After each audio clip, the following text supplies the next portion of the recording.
Blended Kingdom Teens is all about the real-life struggles of living with divorced parents. We give you honest conversation and practical tools for living out your identity and purpose as we chase after God together.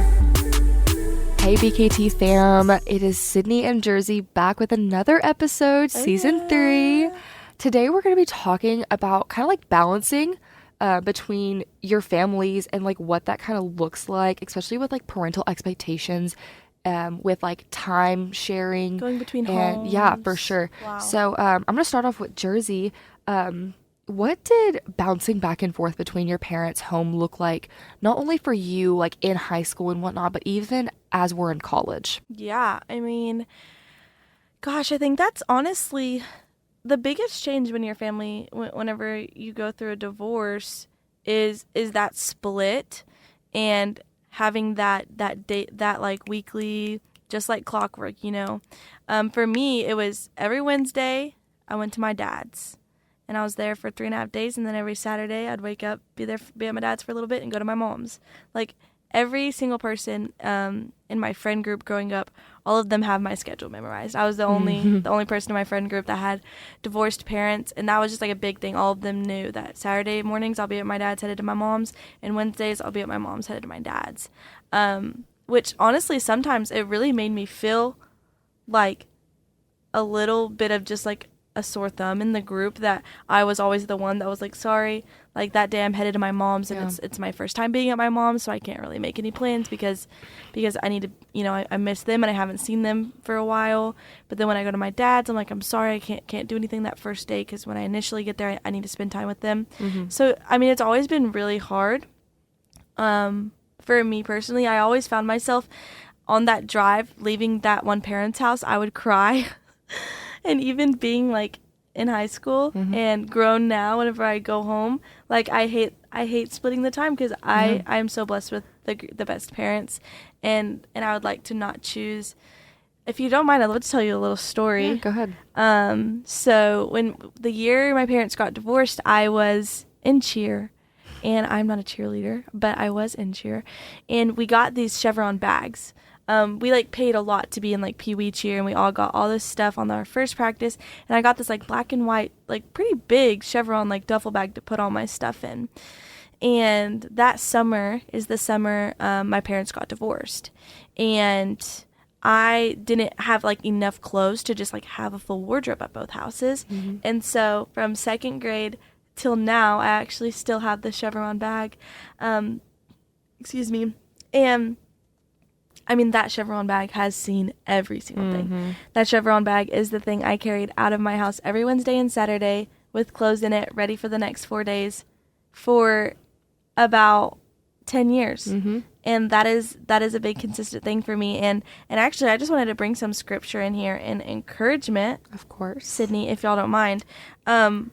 Because for the longest time, the Chevron bag was just another reminder that of like, on the left is where all of my toiletries go, and on the right is where my socks and underwear go, and in the middle is where I'm going to plan out all of my outfits. Like, this bag is the reminder that I'm doing this, and that I'm going between houses, and that I have to pack a bag to live in my own home and wear my own clothes. Like, it just seems so surreal to me, and in an encouragement that actually a mentor of mine pointed out to me in Mark chapter 2, where Jesus heals the paralytic. After he heals him, he tells him, he says, I say to you, rise, pick up your bed, and go home. And he rose immediately, picked up his bed, and went out before them all, so that they were all amazed and glorified God. I think that is so big, to ask someone to pick up the very thing that their sin and their shame and their guilt is all over. And it's always been really hard for me to talk to my friends about like me being like, oh, I need to go by my mom's really quick. I'm at my dad's, but I forgot this. I need to go there. Or oh my gosh, I forgot my Chevron bag at my friend's house, and I need that for this weekend, or whatever it may be. I always do feel a bit of guilt and shame because, gosh, this is just something so tied to my identity. And I just love that the Lord asks us to pick it up. You know what I mean? To pick it up and continue walking with it. Let it be your testimony. Let people ask you questions about that. Absolutely. And so, I love that. Just in Mark, that encouragement. Sydney, I know you have some scripture to also point out, but I mean, what did, bouncing back between homes for you look like, and even now in college? Yeah, for sure. Like, so I'd say bouncing back and forth. I still kind of do it now. For about 6 years, I'd say it was 7th grade for me when it started. So, I was week on, week off. So 1 week I was at my mom's, 1 week I was at my dad's, and I switched every Monday night. And so, it was a constant back and forth. Like everybody always kind of dreads, I would say, because like with your Chevron bag, like it wasn't just one bag for me. There was about 4 or 5. I'm not going to lie, because I'm like, oh my gosh, my shoes. Oh my gosh, my favorite jeans. I'm like, do I need that book? I'm not going to read it, but I'm still going to pack it. I had so many bags, and, just for me, scripture that comes to mind is in Luke. So it's Luke 9. It's Luke 9:23, and it says, then he said to all of them, if anyone desires to come after me, let him deny himself, take up his cross daily and follow me. It's very similar to the scripture that you had, Jerzi, with the take it up and like take it with you. And many people actually compare these scriptures to like burdens. But, we're taking the reminder of like the pain and the hurt of our parents no longer being together. We're bringing that with us to the other parent. And like, it kind of makes you think about, what does that parent feel? Like, you're bringing your bag, you're bringing your baggage literally with you to the other parent's house. And so I like how it's phrased in Luke. It says, take up his cross daily. It's kind of a reminder, like, just because you bounce between your parents' houses and they're divorced doesn't essentially mean that God isn't there. It's like for you, that Chevron bag, it was a symbol of a cross, like you're taking that with you. Just because your parents are divorced does not make you a less godly person. Yeah. It doesn't make That's you good. Any different. It makes you loved. It makes you chosen, and it makes you like created in God's image. Yeah. Because like he has a plan for you. And just because you have to take up your cross or your mat, like in your scripture, Jerzi, with you, doesn't mean anything. It means that you have a story, and that later in life, somebody's going to hear your testimony about what you went through and what you brought to the table. Yeah. And they're going to be like, oh, well, I resonate with that. It's like what we're doing here. Like, we're talking to you guys about, our baggage and what we bring to the table. And like, for me, it was my 5 bags, and it was your Chevron bag. Like that's what we bring. And it comes with like such, experience and such wisdom to be able to go through that and see that in a godly manner, because it's not really seen as a godly manner as much anymore these days. And also just like incorporating this part about navigating, parents between homes, just to like drop this in there. I mean, I think the biggest thing that you can do is communication. Oh, for sure. And I mean, I had 3 older brothers, and I'm not trying to be stereotypical, but they forgot a lot. Like we would go to one house, and we would come back from school one day, and we would tell them about our day, some kind of event happening later this week. So excited about it. But then that Wednesday we'd switch over to the next parent's house, and we didn't see them on that day of school, so we didn't exactly have the same story for them. And some communication gets lost, and I am blessed with the best parents. They are so good at co-parenting. But I think the biggest thing, and now even being in college, I remind myself, I'm like, I want to tell my mom and my dad. I want my mom and my dad to know this. Right. I'll call my mom and I'll tell her something about a day, and then I'll be like, wait, but like I want my dad to know this too, and I'll tell him too. Yeah.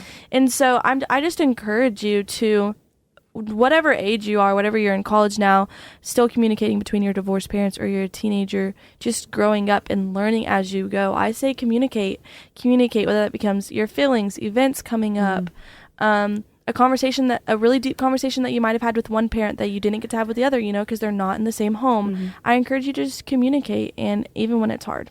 Yes, for sure. Absolutely.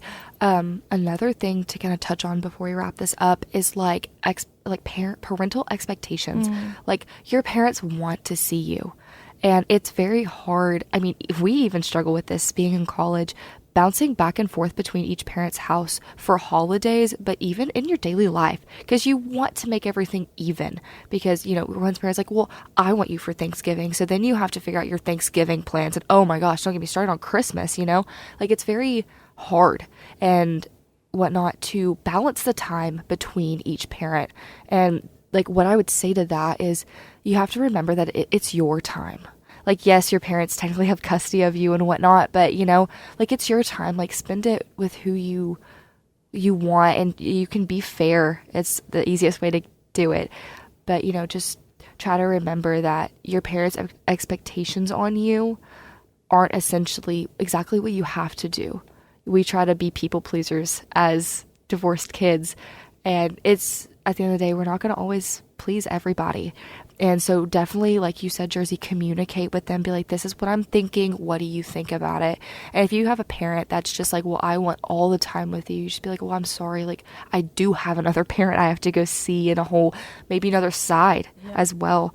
And so, just with all that being said, like, whatever you're going through, as far as your like blended family and the balance between your lives back and forth, even including their families and their new traditions, because your parents might be remarried and whatnot, just really go to God with it. Yeah, communicate, sure. Talk to God about it, because He's going to make it right. And talk to your parents as well about it. Tell them how you're feeling. Tell them what you're thinking. And in some sense, that's easier said than done, but really, definitely go to the Lord about it, because, He's going to be there for you no matter what. So, anything else, Jerzi? I don't think so. I think we love y'all. And, yeah, we love y'all so much. This conversation can be hard. So, it can be, yes. Yeah. Yeah, okay, well, I just want to thank y'all so much for listening to today's podcast. We are absolutely just honored to be on this podcast, season 3 of BKT. We love y'all so much, and we just thank y'all for listening. Definitely tune in next week for our next podcast. It's going to be a good one. Just remember to be strong and courageous in everything you do.